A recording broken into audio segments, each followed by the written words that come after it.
오늘 본문 말씀 있는 마태복음 2장 1절부터 12절까지 말씀은 제가 참 좋아하는 말씀입니다.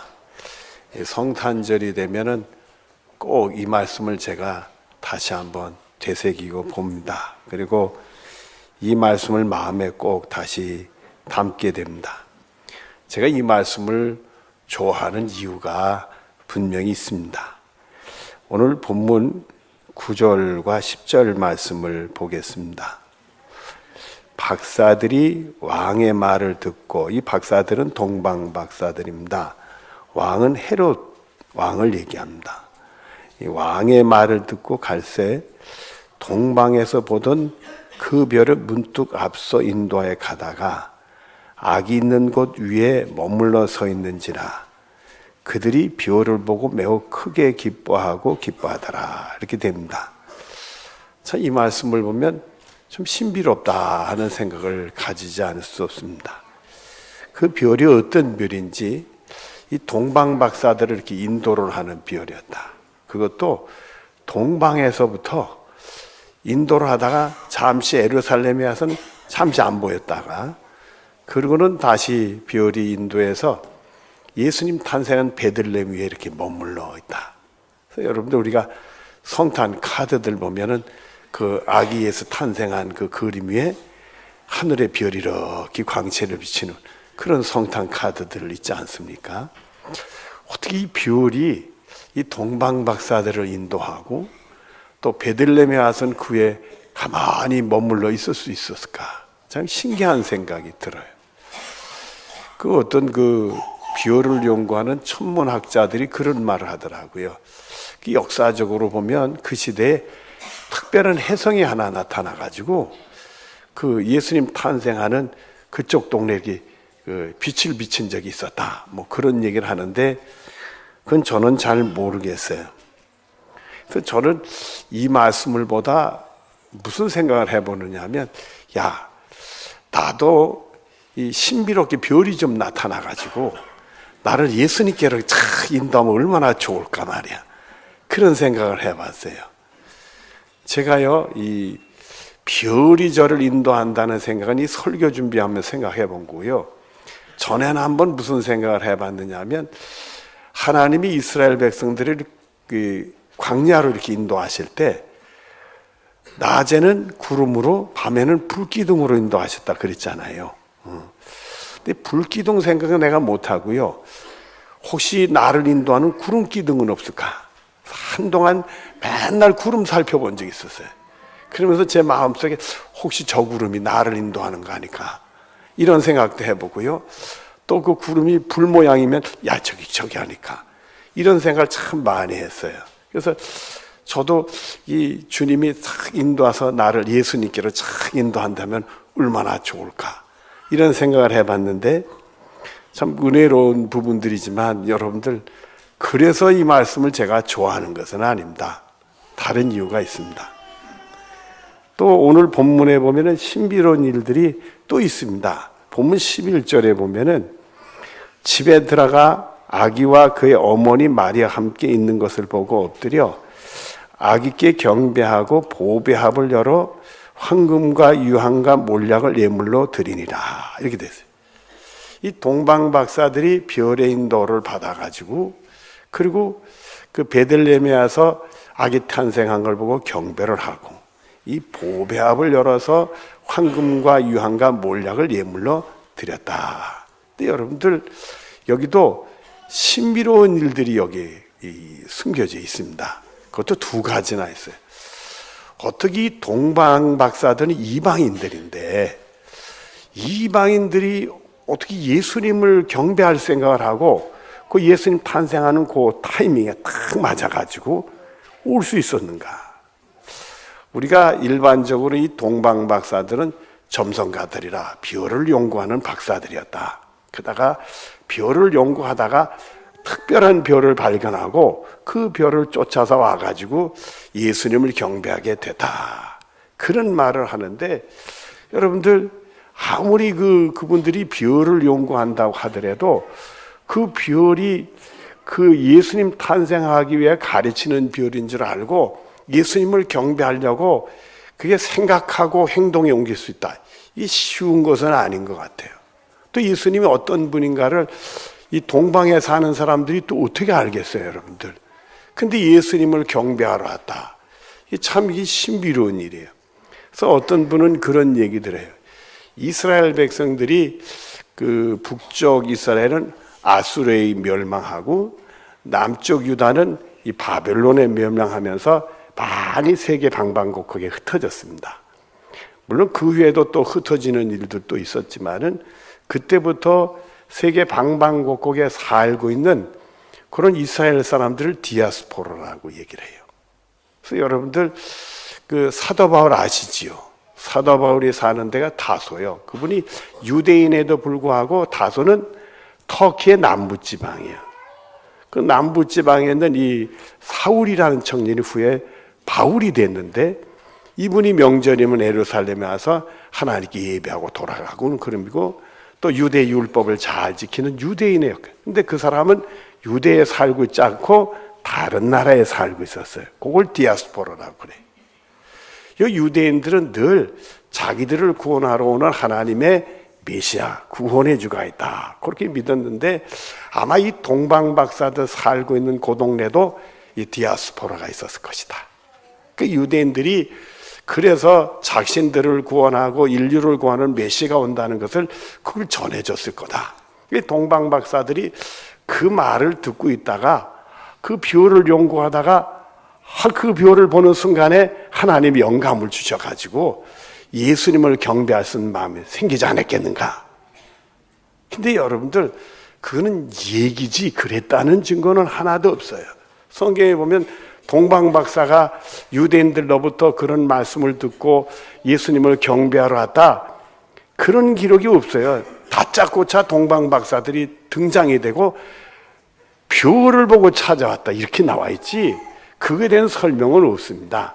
참 신비로운 거예요. 이방인 중에 여러분 예수님 탄생할 때 이방인이 예수님 경배하러 온 인물은 그 세 사람밖에 없고요. 또 유대인들조차도 예수님 경배를 안 했는데 이게 쉬운 일이 아니에요. 그걸 보면 참 이게 신비로운 일이다. 그리고 또 한 가지는 이분들이 예수님에게 그 예물을 드리는데 보배를 열어서 황금과 유황과 몰약이라는 예물을 드렸어요. 어쩌면 그 황금, 유황, 몰약이라는 예물을 드렸을까? 학자들은 말입니다. 그 예수님의 이 우리를 구원하는 사역을 세 가지로 얘기를 하는데 하나는 왕의 사역이고 하나는 제사장의 사역이고 하나는 예언자의 사역이요. 그런데 그게 딱 맞도록 바로 황금을 드리는 것은 왕을 상징하는 거니까 예수님의 왕의 사역에 딱 맞는 예물을 드렸다 이거예요. 또 유황은 이게 향을 태워서 올려니까 이 제사장을 상징하는 거니까 예수님의 제사장 사역에 딱 맞는 예물을 드렸다 이거예요. 또 이 몰약은 그 예언자에 대한 얘기니까 예수님이 예언자의 사역에 딱 맞는 예물을 드려요. 어쩌면 그렇게 기가 막히게 요 사람들이 동방에서 준비한 그 예물이 예수님의 그 구원 사역을 하는 일에 딱 맞는 예물을 드릴 수 있었겠느냐 말이에요. 이게 쉬운 일이에요. 이 말씀을 보다 보니까 야, 나도 이게 하나님의 말씀만 들으면 이게 제대로 와서 뭐 성탄절이라 막 그러고 그러지만은 예수님을 제대로 경배할 수 있으면 얼마나 좋을까 말이야. 주님이 그런 마음을 주시면 할 거 아니겠어요. 또 나도 우리 예수님 정말 나를 구원하고 십자가에 못 박혀 돌아가셨는데 우리 예수님께 예물을 드리는데 예수님 하신 일에 딱 맞는 예물을 드리면 얼마나 애들 말로 끝내줄까 말이야. 이런 생각을 해보면은 참 이 신비로운 일도 많단 말이야. 그렇게 생각하면서도 그것 때문에 내가 이 말씀을 좋아하나? 그건 아니란 말이에요. 제가 이 말씀을 좋아하는 이유가 있습니다. 무엇 때문에 그럴까? 오늘 본문 12절 말씀 때문에 제가 이 말씀을 참으로 좋아합니다. 12절을 보겠습니다. 그들은 꿈에 헤롯에게로 돌아가지 말라 지시함을 받아 다른 길로 고국에 돌아가니라. 요것 때문에 이 말씀을 제가 좋아해요. 이 동방박사들이 우리 예수님을 경배하고 예물을 드리고 돌아가려고 하는데 그날 밤에 잤어요. 그랬더니 꿈을 꿨는데 거기서 하나님의 은혜죠. 지시함심이 있었어요. 오던 길로 오지 말고 다른 길로 돌아가라. 그래서 고국을 가는데 다른 길로 돌아갔다 이거야. 이 돌아가는 길, 그것 때문에 오늘 말씀을 제가 좋아해요. 여러분 오늘 설교 제목이 뭐죠? 돌아가는 길이에요. 돌아가는 길. 그래서 이 말씀 때문에 좋아요. 어쩌면 하나님이 이게 꿈을 꾸게 해서 다른 길로 돌아가게 했는지 말이에요. 여러분 그러지 않았으면 큰일 날 뻔했습니다. 여러분 본문 7절과 8절을 보겠습니다. 이 헤롯이 가만히 박사들을 불러 별이 나타난 때를 자세히 묻고 이렇게 돼 있어요. 이 얘기는 이 동방박사들이 별의 인도함을 받아서 예수님 경배하러 유대 땅에 왔는데 요 예루살렘에 와가지고는 그 별이 안 보였어요. 잠시. 그러니까 요 사람들이 이거 어딘가 해가지고 이 유대인의 왕이 탄생한다는데 어디서 탄생할까? 이건 몰랐어요. 그래서 헤롯을 찾게 됐고 헤롯에게 유대인의 왕이 오시면 어디서 탄생하겠냐? 요걸 물어봤거든요. 그러니까 그 얘기를 듣던 이 헤롯 왕이 자세하게 그 별이 어떤 별이냐? 너희들이 동방에서 온 사람들인데 어떻게 너를 인도했냐? 이런 것들을 자세히 묻고는 그 다음에 베들레헴으로 보내며 이르되 이렇게 됐어요. 베들레헴 보냈어요. 또 헤롯이 옛날부터 유대인들에게는 유대인을 구원하는 메시아 왕이 오신다고 그랬는데 그분이 어디서 오는가? 그래가지고 유대인들의 선지자들을 불렀어요. 불러가지고 구약에 능통한 선지자들을 불러서 물어보니까 베들레헴이라고 그랬거든. 다윗의 동네. 그 얘기를 들으니까 동방박사들이 베들레헴에 가면 그 유대인의 왕이 탄생한다니까 거기 가봐라. 그렇게 일러놓고는 가서 아기에 대해 자세히 알아보고 자기가 유대의 왕인데 또 왕이 온다니까 이것도 뭔 소리야? 그러니까 가서 그 아기에 대해서 좀 자세히 알아본 다음에 찾거든. 내게로 과여 나도 가서 그에게 경배하게 하라 이렇게 돼 있어요. 그 얘기를 딱 듣고 이 수상한데 이 수상한 결과가 유대인의 왕이 또 하나 나오면 더웠어. 그러니까 결과를 봐서 잘 듣고는 별 볼 일 아니면 그만두려고 한 거고 이게 별 볼 일이 있을 것 같으면은 이거 내가 손을 써야 되겠다.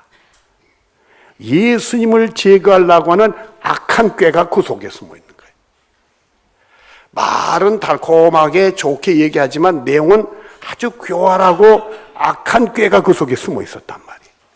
그걸 모르고 요 동방박사들이 그 오던 길로 돌아가면서 헤롯한테 가서 예수님 탄생한 얘기를 그대로 하고 자기들이 드린 예물 얘기도 그대로 했다가는 어떻게 된다? 여러분 모르나 봐. 큰일 나죠. 큰일 나죠. 큰일 나. 그 이분들은 예수님을 경배하러 왔다가 잘못했다가는 악한 꾀에 넘어가서 예수님을 해치는 악한 도구가 될 뻔했다 이거예요. 근데 꿈에 나타나가지고 말해 다른 길로 돌아가라 했으니까 헤롯에게 갈게 안 갈게? 안 가죠. 왜 가겠어요? 다른 길로 가니까 안 갔지. 그러니까 헤롯한테 가서 그 얘기를 전하지 않게 되니까 말이에요. 자신들도 다른 길로 돌아가라는 얘기를 듣긴 해서 이건 하나님이 주셨구나 은혜 받은 줄 알고 그 길로 갔지만은 그렇게 헤롯이 악한 꾀를 내가지고 자기를 이용해가지고 예수님 해치려는 걸 알지도 못했을 거예요. 그러면서 주님이 돌아가라니까 악한 도구가 될 뻔했는데 그만 그 일을 싹 피할 수 있게 됐단 말이에요. 또 하나는 그 길로 돌아가다가 헤롯을 만나가지고 그 얘기를 해가지고 헤롯이 들고 일어나가지고 뭐 예수님을 해친다고 그러고 또 자기들은 또 내버려 두겠어요? 이런 무서운 위기가 기다리고 있었는데 말이에요. 다른 길로 쏙 가니까 하나님의 은혜 받은 줄 알고 다른 길로 가니까 평탄한 길로 가고 또 예수님 만나고 경배한 생각하니까 기쁘고 즐겁고 감사하고 평안하게 기쁘고 즐겁고 감사하면서 고고로 돌아갈 수 있게 됐다 이거요. 할렐루야 이게.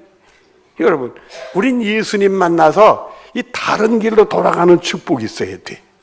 여러분, 우리도 모르게 우리 앞길에 세상이 얼마나 사악하고 위험한 게 많느냐 말이에요. 근데 우리도 모르는 사이에 우리에게 그런 게 덮쳐올 수 있잖아요. 이런 어둠의 권세가 덮쳐오는데 주님이 꿈이라든지 어떤 기회라든지 우리를 은혜 주셔서 또 말씀 듣다가 큰 깨우침을 주셔서 그런 위험한 길로 가지 않고 악한 길에 빠지지 않고 싹 돌아간다. 애들 말로 끝내주는 거지, 여러분들. 이 축복이 여러분에게 있어지기를 바라요. 만약에 그 길로 갔다가 헤롯한테 순진하게, 이 사람들이 뭘 알겠어요? 있었던 얘기 그대로 얘기하지.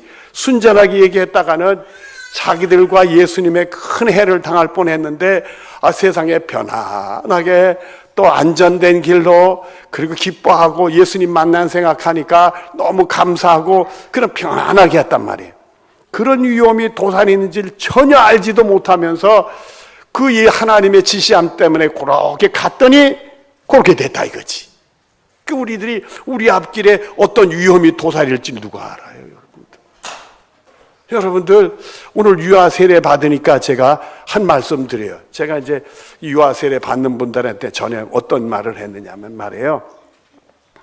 그 엄마들한테 특별히 신방하면 엄마들을 만나잖아요. 아빠들도 오늘 들어야 돼.